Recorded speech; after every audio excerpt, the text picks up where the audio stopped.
So in a previous video, I actually posted a video box I built. Built it for my birthday. My wife was having a party for me. We were going to rent a photographer to do the photo box. And then we realized just with the price and everything for a birthday, it wasn't really cost effective. So I built one and I made it where it loaded straight to a social network. I used Facebook and it was pretty good actually. It worked out really well. The problem though the night before the party is as I was testing the photo box and letting it run all day just to make sure there wouldn't be any issues, as it got darker, there wasn't enough light. And if you've been in a bar, they're fairly dark bars. So what I needed to do was do a light. And I have these LED floodlights, and they're very, very bright, but they're very focused also. And they're very blinding. So what I did is took some strap pieces of aluminum, which is the same as I used for my chainsaw handle in one of my other videos. Some selfish promoting here, but I bent those around to make a bracket to put some plexiglass on. So if you watch this far, you can see that I've been struggling trying to bend this aluminum. I don't ever actually remember having this much trouble bending aluminum before, but it's just not working for me today. I tried a workbench vise that clamps on. It's nothing compared to one being, that mounts to a desk, but unfortunately I don't have one of those anymore. So I'm trying some C-clamps here.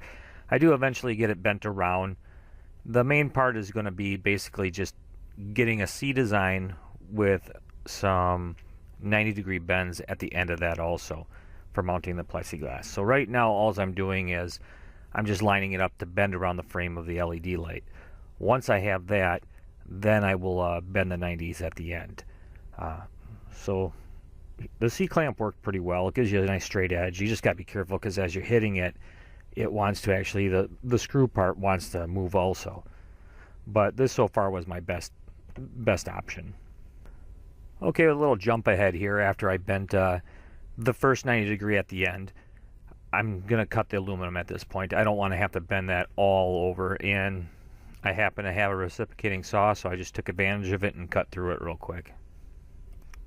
You'll notice I'll file areas once in a while. I know my body's kind of blocking things at times, but anytime I do a cut or a drill, I like to just file it down. You do get some sharp burrs in there, and nothing's fun about having any kind of metal slivers at all.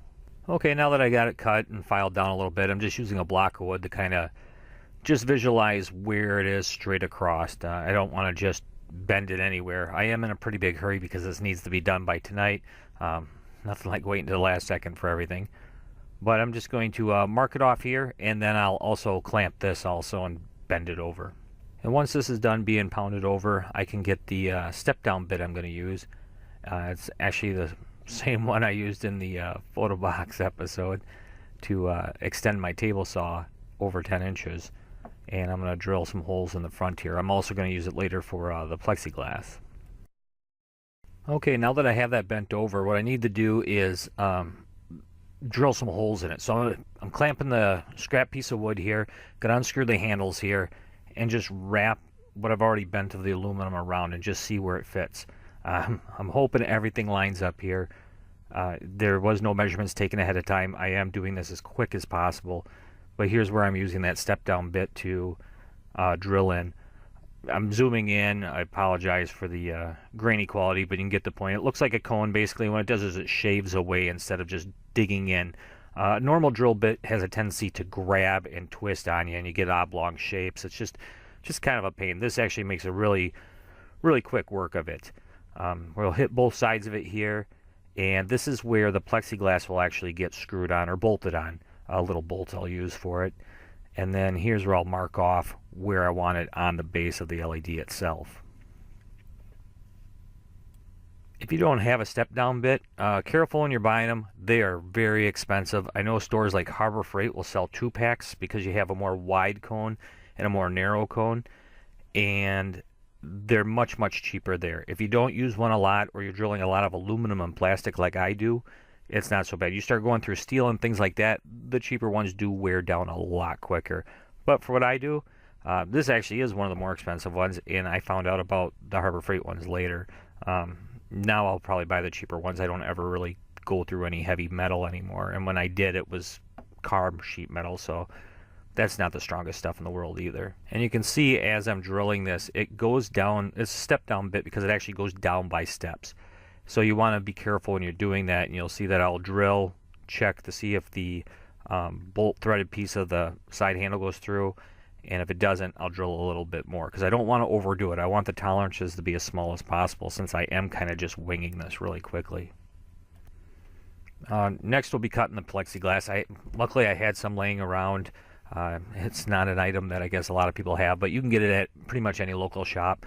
And I have just a cheap bandsaw. I know a lot of people score it and then they'll snap it. I just don't have good luck with that. I don't know why. I don't have a plexiglass cutter, but I've seen people do it with a carpenter's knife also. But I just use a bandsaw and go through it real quick. And then what I do is I just take some sandpaper on my DA, dual orbital. You could do it by hand. I have this. I'm definitely going to use it. A palm sander would have worked also. But I'm just going to cloud it up. The light itself will not diffuse through clear plastic. You have to cloud it up. You'll notice that's why light shades actually spread the light better than just having a plain bulb. So on the pink insulation, you can see the words coming through, but really you can't see it. So here's where a step down bit will come in very handy. I'm also building a main cabinet. This will come in handy for that also, because a lot of people complain of cracking their acrylic when they're putting it over the joystick controls and stuff. These step down bits, I have never actually cracked any kind of acrylic or plexiglass with it. I'm not saying that it can't happen. I have a pretty good track record just using the step down bit. When I've used drills in the past, they grab, they crack. They're just not ideal for it. Some people like to start with a pilot hole. I just mark it and start drilling with it, and I generally have really good luck with that. So I'll put the screws in here. This is basically how it's going to look. I don't have it bolted on yet, but once it's all done, this is how it should look, and the light should go through there. I kept enough distance from it. Not that it gets real hot on the front. It does in the back, but not in the front.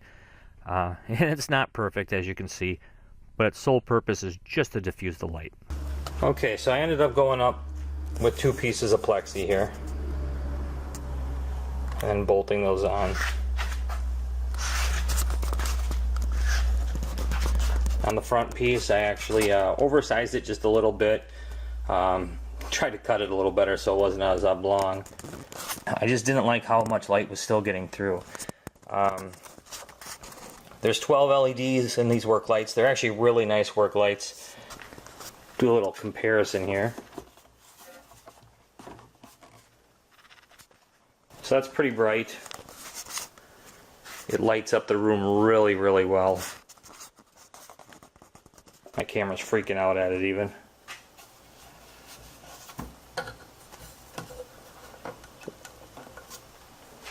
And then there's the other one. And it gives a much, much nice softer glow. This is both lights on. Just find the switch. Okay, so that's just the light without any diffusing or anything.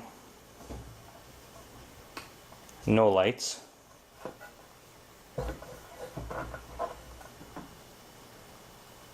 And then with the diffusing. Let me move it over in front of the other one just to make sure there's shadows. So you'll see there's a little bit of shadowing, but it's not horrible. Diffuses out much, much nicer. Whereas, let's turn this one back off. This one here is so harsh. It puts hard lighting on everything, and it's blinding to look into. Even with the one panel on the other one, it wasn't bad. It is bright back there, but it diffuses through here beautifully. In fact, I think I'm going to be happy with the 2. I really actually enjoyed making the photo box and then making this light also. If you did like the video, which I hope you did, but you want to see maybe how some of the pictures turned out, check out the end of my photo box project I did on it. I have some of the parties I've taken the box to on there, and it's actually worked really well. Once again, thanks for watching, and if you want to, check out some of my other videos.